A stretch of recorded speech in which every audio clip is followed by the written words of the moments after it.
Hello everyone. Tonight we're going to explore the stories of different ancient objects that are mysterious and raise questions about why they exist, what were their practical or symbolic function, or sometimes about how they arrived where they were found. First, I will tell you about the Roman Dodecahedrons, found in various places of the Roman Empire, in large numbers. These dodecahedrons are small objects with 12 sides, as their name indicates. But we don't know why they were made in antiquity, and theories abound.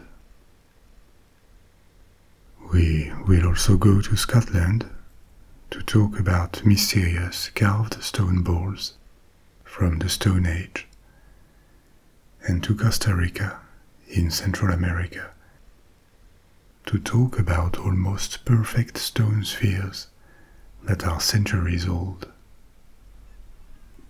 And I will also discuss a set of chess pieces, the Lewis Chessmen, that are kept in Scotland where they were found and at the British Museum. The mystery here is how they arrived, probably from Norway. Apart from that story, they are also the most comprehensive set of medieval chess pieces we know of, which is an occasion to delve into the history of that game and how it arrived to the West.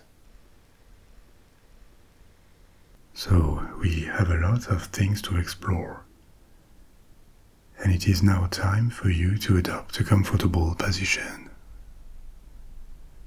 Everything is quiet and cozy in my study.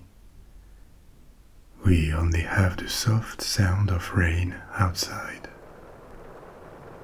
And as usual, you are invited to listen to these stories with your eyes shut. If you fall asleep, you can always come back later.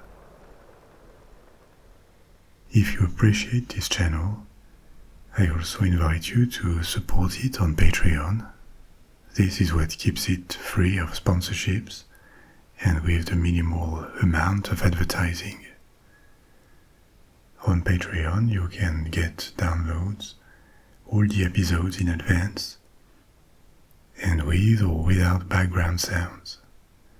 You also have news and surveys, and even now a private RSS link that gives you the possibility to listen to all episodes on any podcast platform, ads-free.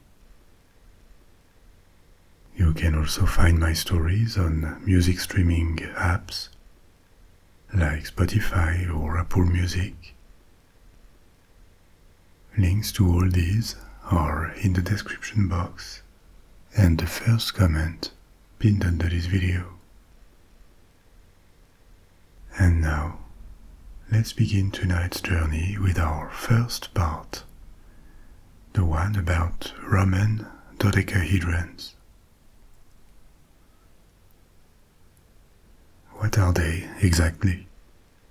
A dodecahedron is an object with 12 faces, and these Roman dodecahedrons are relatively small, about 1.5 to 4 inches in diameter, that is 4 to 10 centimeters. They are made of bronze and they are hollow. Each face has a hole in the middle, so 12 holes in total of varying sizes, and each corner of the object has a little protruding knob. Why are these objects mysterious? Because we don't know why they exist. They were not easy to make, with all these details and their regular shapes, but they don't seem to serve any function, practical or symbolic.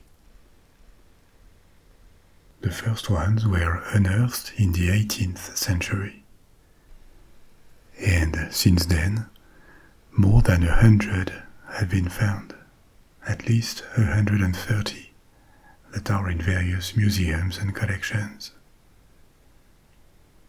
They were found mostly in the north and the west of the Roman Empire, in Great Britain, France, Germany, the Benelux, Switzerland, Hungary, and they were dated to the later period of the Roman Empire, from the 2nd to the 4th centuries AD. They are often in rather good state, because the bronze they are made of is a copper alloy, and it resists well to the passing of time. But as soon as the first dodecahedrons were discovered, the question of why they existed was raised, and since then no solid, definitive answer could be found. There is no known mention of them in contemporary accounts, no picture left by the ancient Romans, and this suggests that they were not so important in Roman society. But this leaves us with very little clues. We only have a collection of hypotheses. So, what could have they been, these dodecahedrons? A first possibility is that they would have been used as knitting devices, more precisely spool knitting. Spool knitting is the use of a spool with different nails or pegs around the rim to produce a fabric shaped like a tube. So, in that hypothesis, the dodecahedrons would have been antique spools. And it looks technically possible with the knobs around the dodecahedrons and the holes in each face to possibly pass thread. Even though no one precisely knows how it would have been possible to knit with these objects, but why not?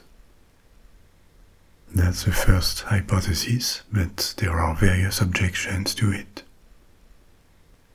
Firstly, the earliest historical records that attest of spool knitting appeared way later, in the 16th century. And there is no signs at all that the Romans or anyone in antiquity used that kind of devices to knit. And secondly, it would be bizarre to make such tools in bronze if they were destined to knitting. Bronze was not super precious in ancient Rome, but like all metals, it was costly. Costlier than wood, and wood would have been an obvious choice to make a spool. It would have been solid and easier to work with, much cheaper, and also lighter to manipulate. So it doesn't sound like a very sound hypothesis.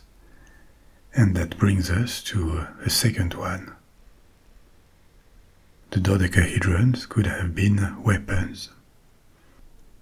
For example, used as projectiles or as the head of a mace, connected to a handle or to a chain that was connected to a handle. Not a very credible hypothesis neither, according to experts, and it is quite obvious why. The dodecahedrons are hollow, and so they are rather light. They are also often too small to serve as the head of a mace, since they are often only 2 to 3 inches in diameter. So they would make very poor weapons, and that's not a good explanation. Another hypothesis of a different nature, the third one, is that they could have been religious artifacts, which would explain their apparent absence of practical use, but at the same time their relative complexity and an apparent aesthetical preoccupation in their making. This is a possibility. It is a bit strange that no record would mention them in the rituals of any cult. But strange doesn't mean impossible. We often have little information about the practices and precise beliefs of many antique cults within the Roman Empire. Recently I told you about the secretive cult of Mithra in ancient Rome, and we don't know that much about this cult beyond what the temples, the shrines looked like, or a few iconographic elements found in these shrines. What could bring credibility to the religious meaning, the religious function of the dodecahedrons is that they were found in previously Celtic provinces of the Roman Empire, in the UK, France, the Benelux, Germany, or Hungary. These regions had large Celtic populations at some point, even though they had later been replaced by Germanic peoples when the Romans arrived. But still, it could be a cult born in these Romanized Celtic societies, in Gaul or Roman Britain, which would explain why the dodecahedrons were all found in Western and Central Europe, and not in other parts of the empire, like the Middle East, Greece, Italy, Spain, or North Africa. So, if they were religious artifacts, maybe these dodecahedrons had a forgotten symbolic meaning to the followers of this cult, or these cults. Or maybe they could have been fortune-telling devices, even though this is purely speculative, and we have no idea how they would have been used to predict the future. But possibly, like big dice, they would have been thrown to see on which face they rested. So this religious or divinatory function is a possibility, but it is unproven. Yet another hypothesis, number 4, is that they would simply have been decorative objects or parts of toys for children. It is hard to believe they were parts of toys, actually, because no known Roman toys used these shapes or would have used metal parts like these. And if they were toys, why the presence only in some regions of the empire? So probably not toys. But their use as decorative objects is possible. Still, that would be something surprising from Romans or from Romanized populations. Surprising because the Romans did produce decorative objects, but these were objects that had a function first and foremost. Vases, lamps, plates, jewels, furniture. There are no examples of Roman objects that were made with the only purpose of serving as abstract decoration. An object that cannot be connected to a function, or that doesn't have at least a symbolic meaning.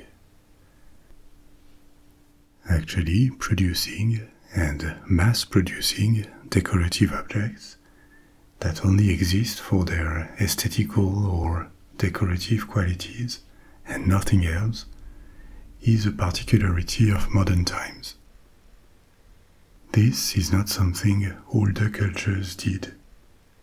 Even when they produced a large amount of ornaments and decorations, these were not necessarily useful, but they were applied to useful objects that were decorated: furniture, clocks, lamps.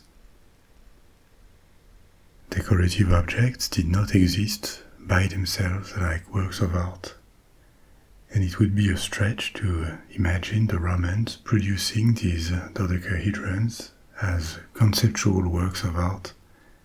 This would sound very anachronical, and there would be no other known example across the Roman world.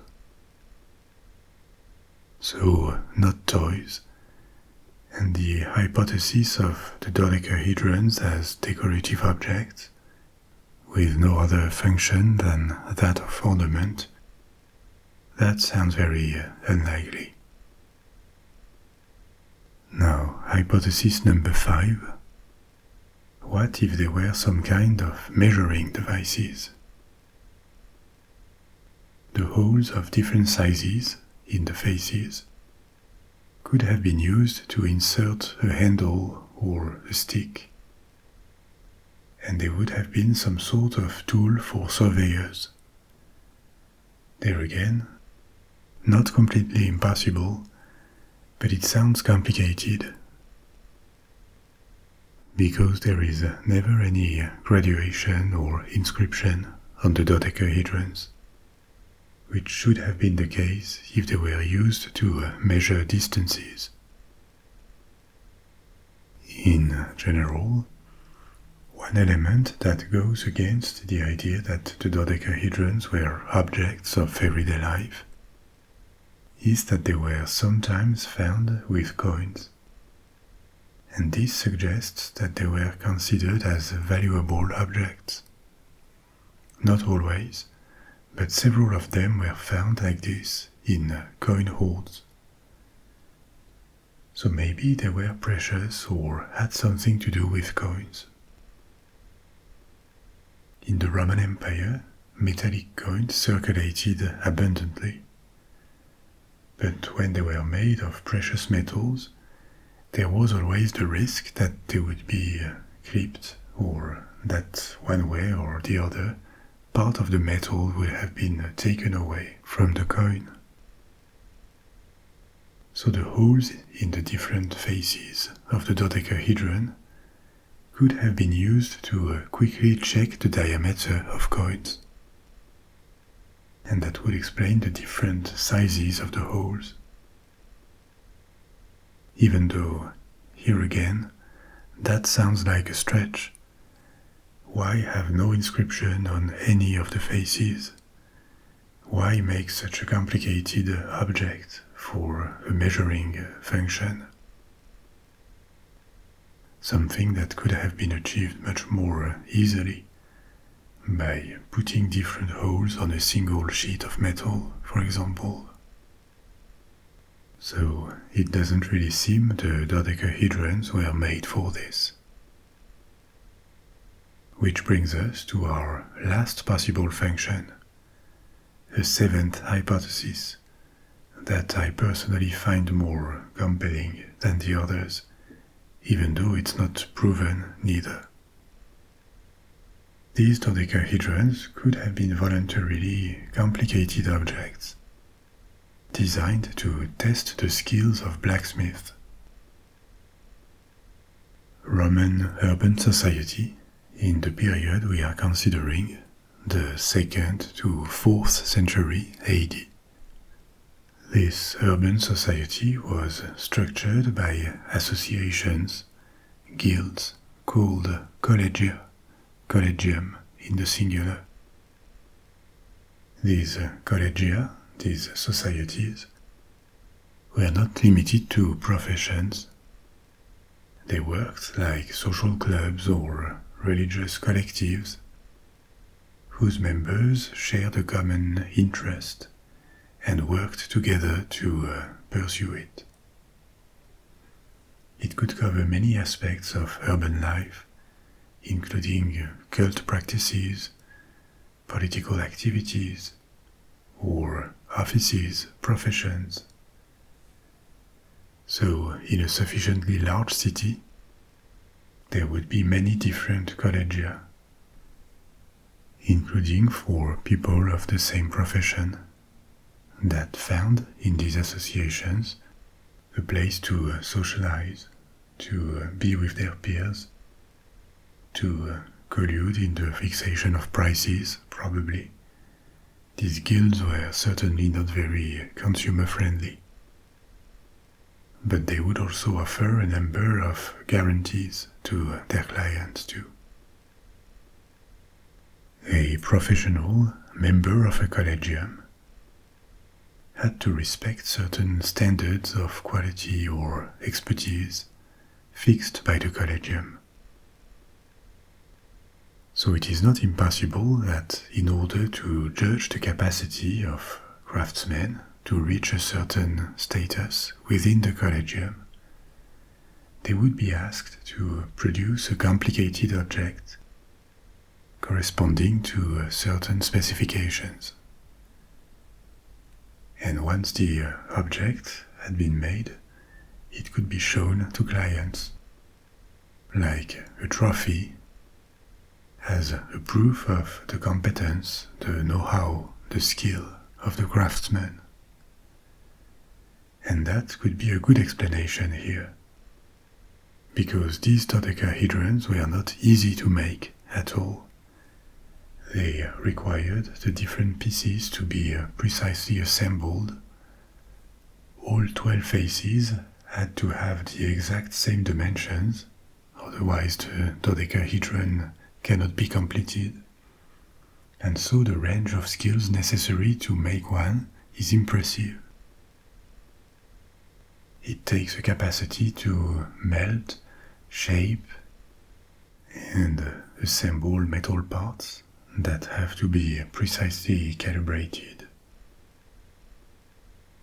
And that would also explain different things. The apparent value of the object, because to the blacksmith who would have made them, it would have been a proof of accomplishment, of skills, including of social validation among their peers.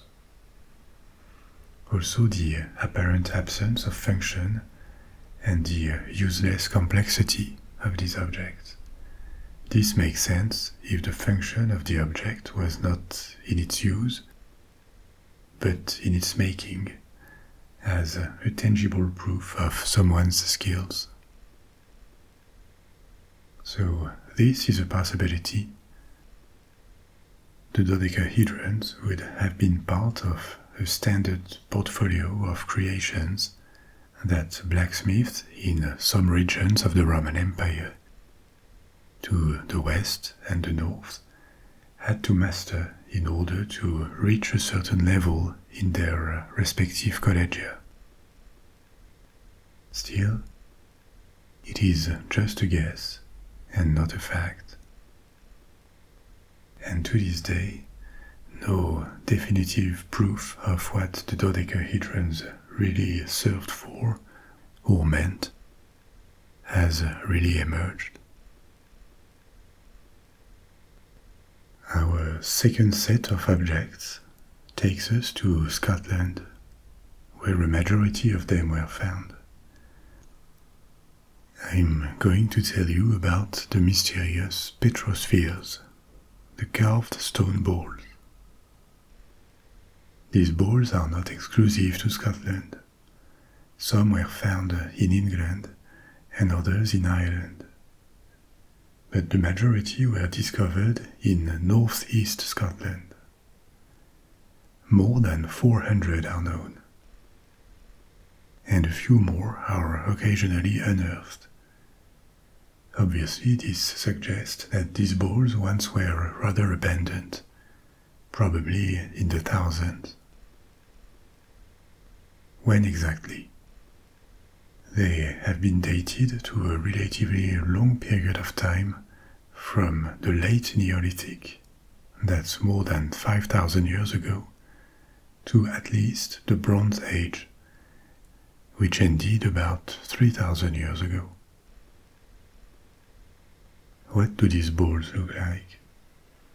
Most are round, but a few are oval, and their appearance varies from almost featureless, with the exception of a few knobs on their surface, often 6 per ball, but it can be less or sometimes way more.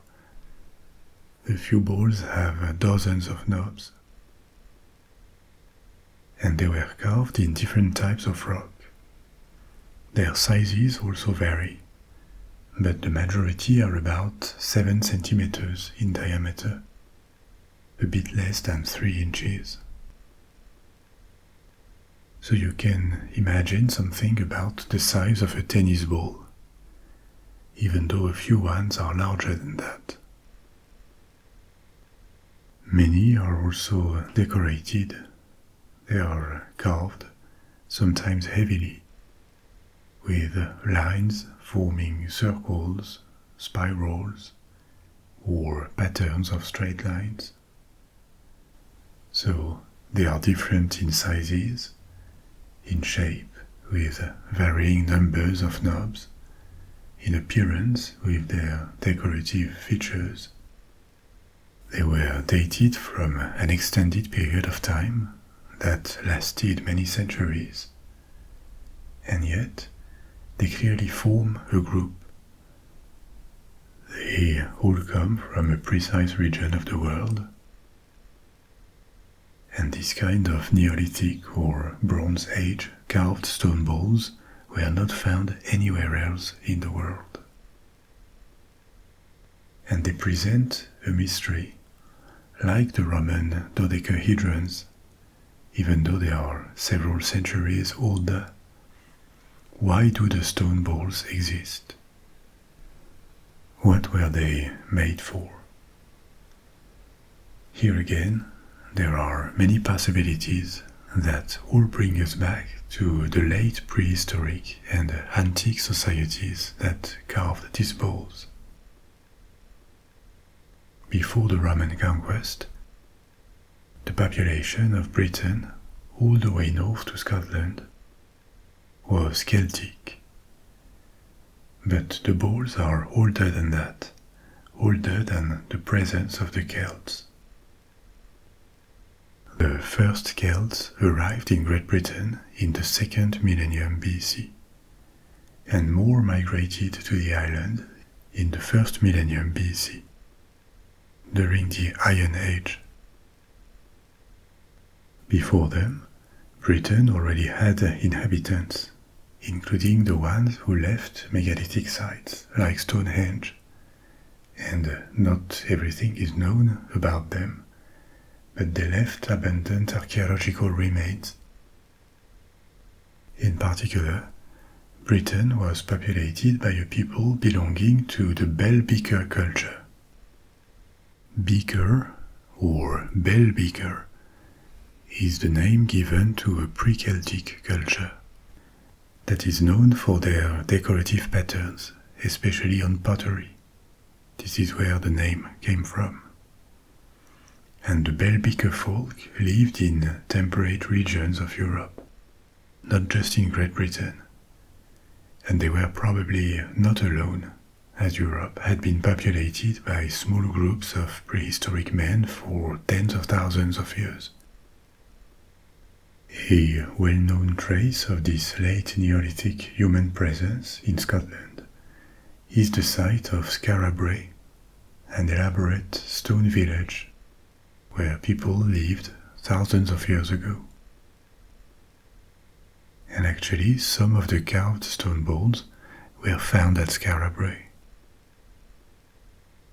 That's how ancient these stone balls are.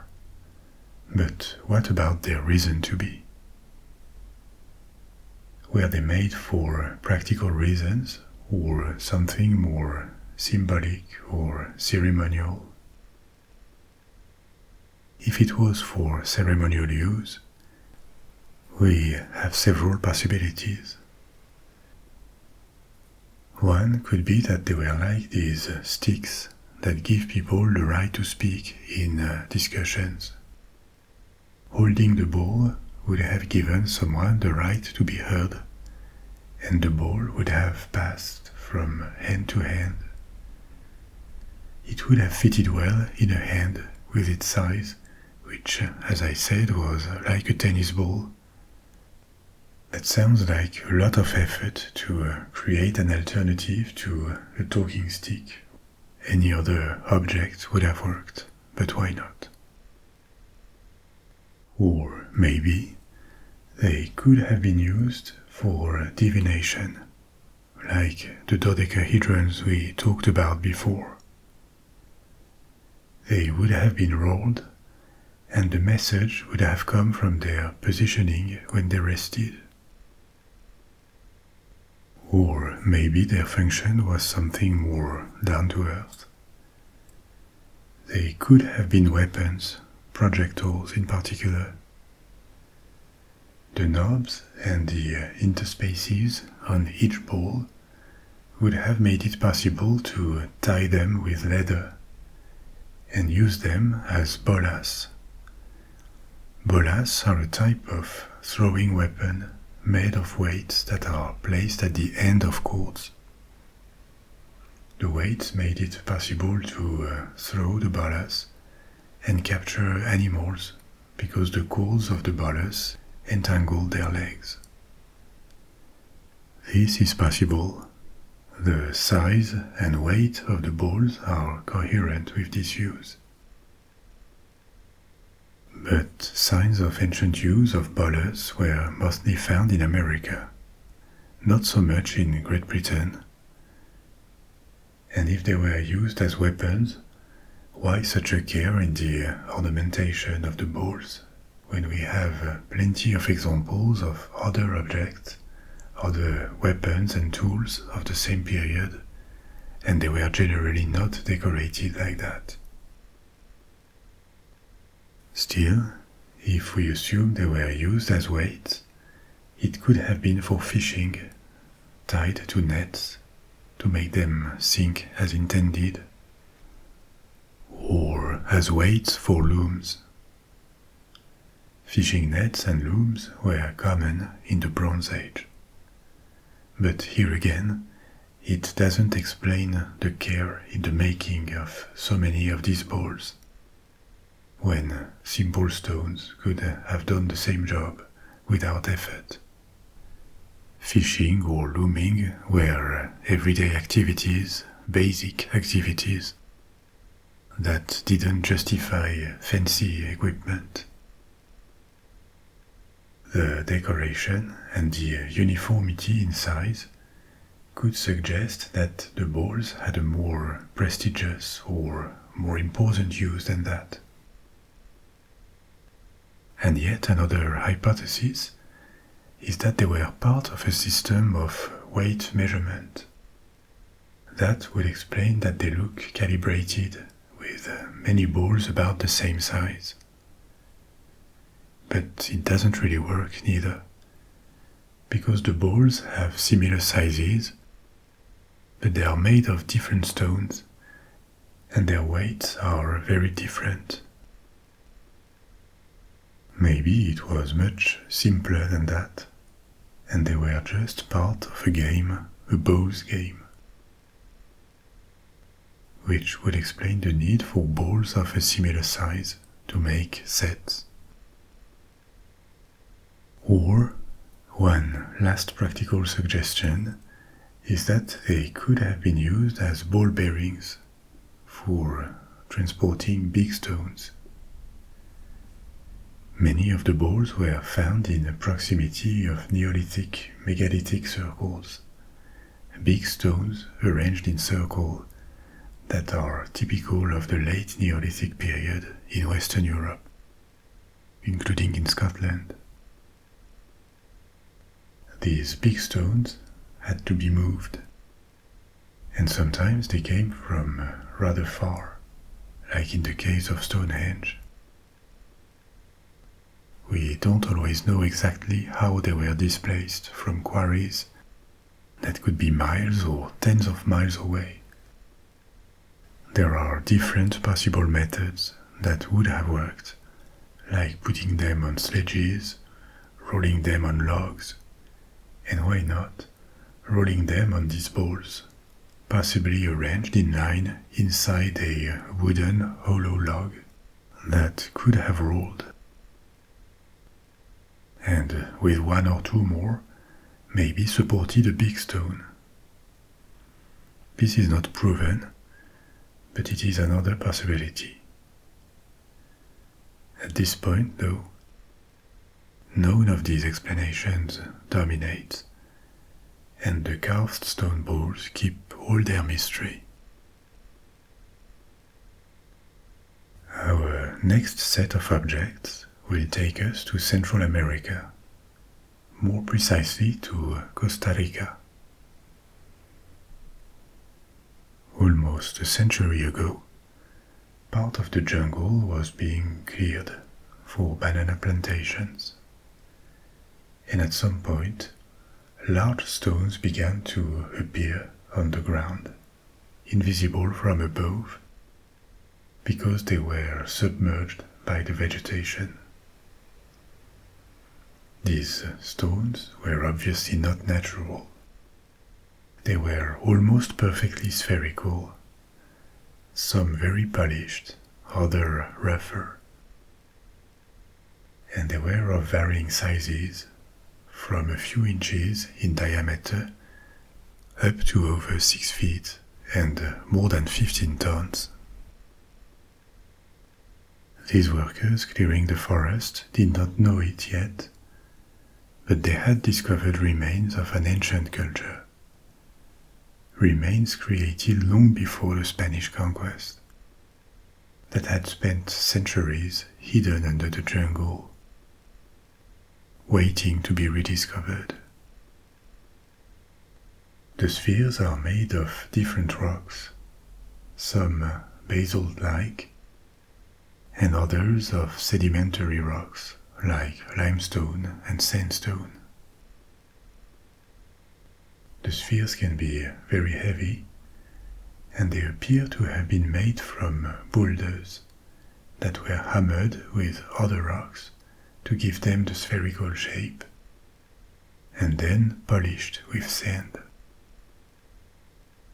The quarry for the spheres was found several miles, several kilometers away from the site of their discovery, and this was proven by the discovery of unfinished spheres in this quarrying site.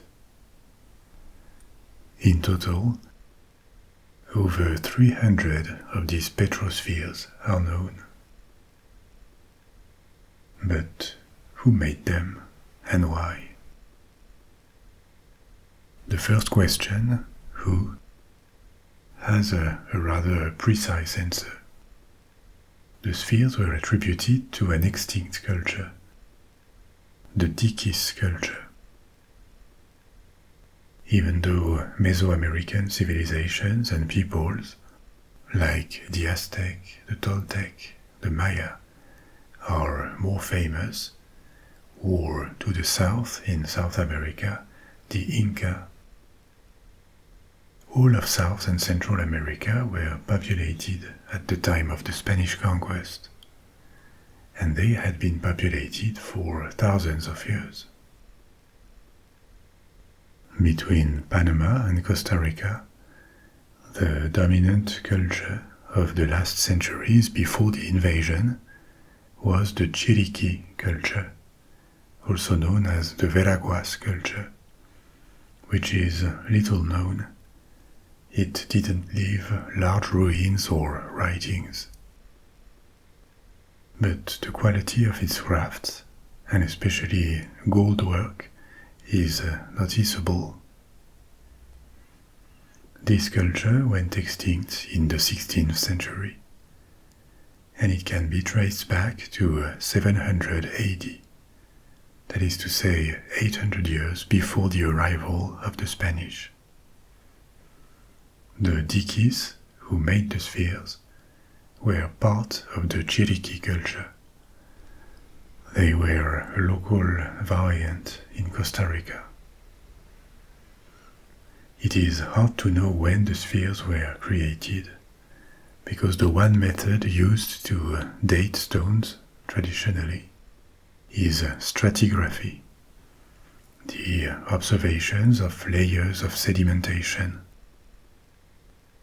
But when rock is taken to another location and the culture that made the artifacts disappears, you are left with very little information. So the spheres were dated using the information in their environment.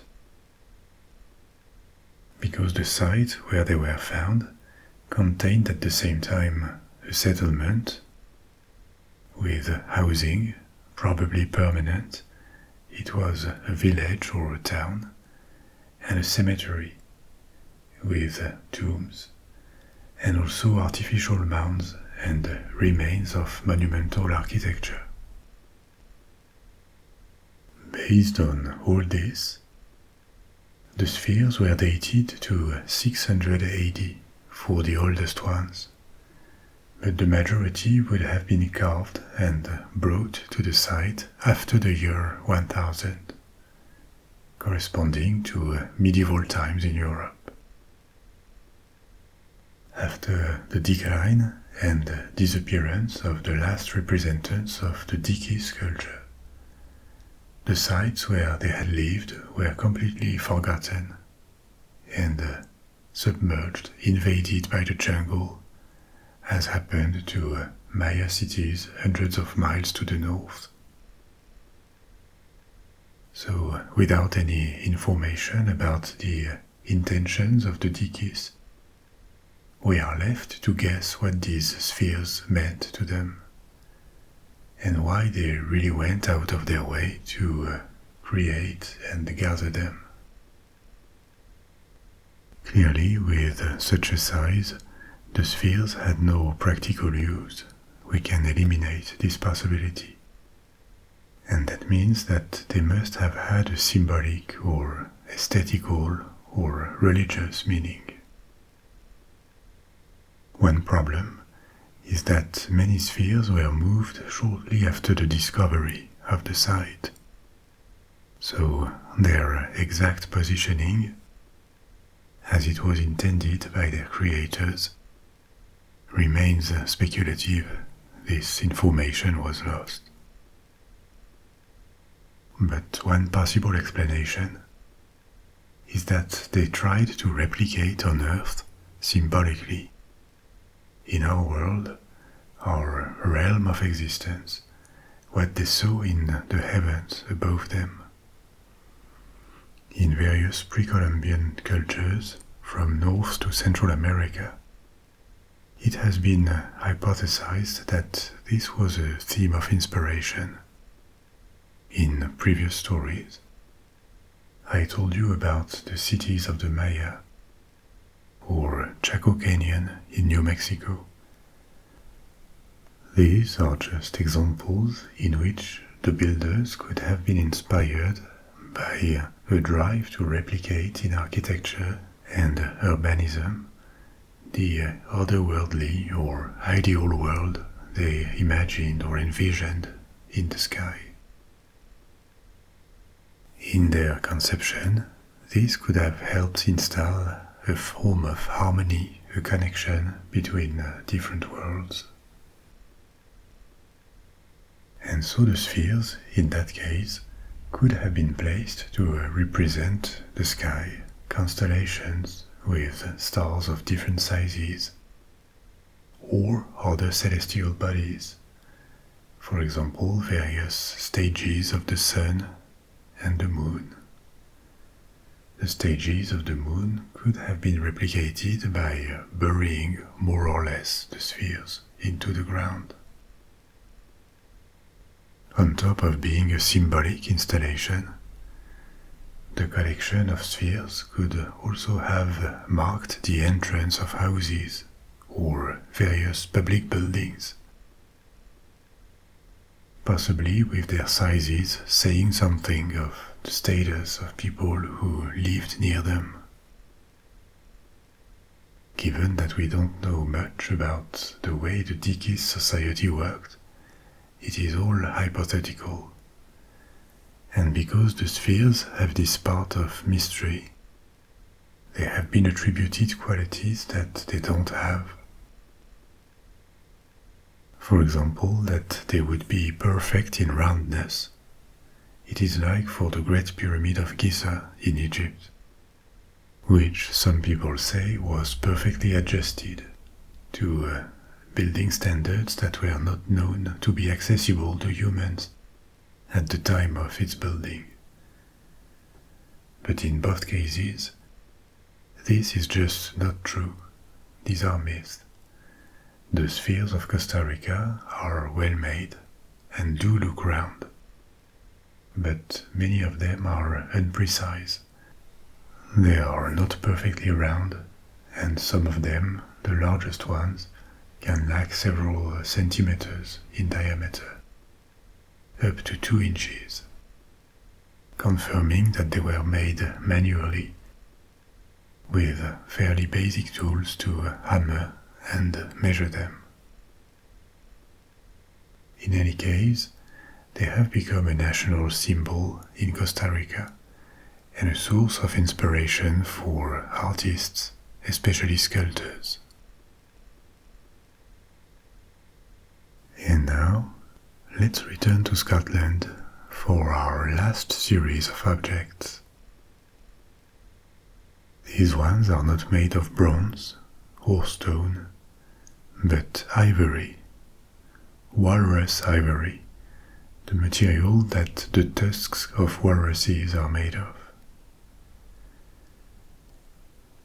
In 1831, on the Isle of Lewis in the Outer Hebrides Islands, northwest of Scotland, a hoard was discovered that contained 94 objects, including 14 tablemen, which are pieces for table games like backgammon, and 78 chess pieces. One complete set of chess pieces contains twice 16 pieces, so that's 32 in total. And here there were 78, so belonging to different sets. It is still unclear whereas the hoard contained one or several complete sets, or if the pieces came from different sets and none was complete. Based on the different aspects of the pounds, it has been suggested that these pieces could belong to at least 5 different sets. Apart from pounds, of which there are 19, the majority of pieces are the powerful pieces. There are 8 kings, 8 queens, 16 bishops, 15 knights, and 13 rooks. This was an archaeological treasure, because every single of these pieces were ancient. But even at the time when these pieces were made, the sets they came from were already precious. The dating of these pieces, based on the ivory and the style of the figurines, indicate with a high probability that they are medieval at some point around the late 12th century, or a little bit later, and that they probably came from Norway. First, because carvings of a similar style were manufactured at the city of Trondheim at the time in Norway, but even more because of some of the pieces themselves. The rooks are not little castles or towers, as we are used to, but they are warriors, Scandinavian berserkers, and this way of representing rooks was typical of Scandinavia at the time. To understand it a bit better, we need to talk about the spread of the game of chess until it reached Europe. chess became very popular across medieval Europe among the elite. But for Europe at the time, it was a new game. As you may know, chess was first developed in India, and at the time the pieces were represented a bit different. What would become the bishop was an elephant, and the rook was a chariot. In Persian, ruh means chariot. The game traveled westward from India to the Islamic world, where the Persian name rook for chariot was adopted. But instead of continuing with figurative pieces, artisans and players from the Islamic world made them evolve towards abstraction. For a part because it could look more serious, maybe, but also because figurative art depicting people or animals was very frowned upon or forbidden in Islam. So there are examples of chess sets, Arabic or Persian, with all the pieces turned to abstractions. They look like little domes, triangles, different shapes that helped identify the pieces. From the Islamic world, the game reached medieval Europe, and its appearance was transformed again, with most of the pieces returning to being figurative once more. The ex-elephant became a bishop to Christianize the game a little bit. Kings and queens and knights were represented as persons or animals again. And the rook, the chariot, became a tower. But not everywhere. For some time in Scandinavia, the rook was pictured as a warrior. In these particular sets of Lewis, a berserker, a warrior in a stage of trance, of fury. We know it because they are represented biting their shields, a detail that came straight from ancient Norse sagas, at least as they were told in the 12th century. Actually, the design of the Lewis chess pieces also reveals a lot of things. First, there is an uniformity of style. Even though they belonged to different sets, it appears that these pieces were crafted by one or several persons who worked together, following the same style. And second, the designs are not that serious. The eyes or the attitude of the pieces reveal a touch of comedy or a slightly cartoonish approach, which has crossed the centuries and that can still be understood today. So, with all these elements in mind, what could have been the story of these pieces begins to take shape. They most probably came from Norway, where they were crafted using walrus ivory, a relatively precious material. For more ordinary objects, including games, wood would have been the material of choice. So the material itself and the care put in their making tell us that these pieces were upscale objects or luxury objects. They could have been gathered by a collector or a merchant who would have crossed the North Sea and lost them, or who would have been stolen from near the coasts of Scotland. This is purely speculative, and the history of these pieces is unknown.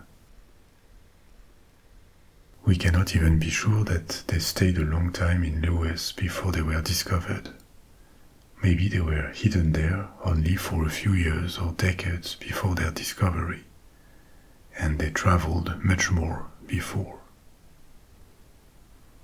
In any case, these pieces are an extraordinary door to the past.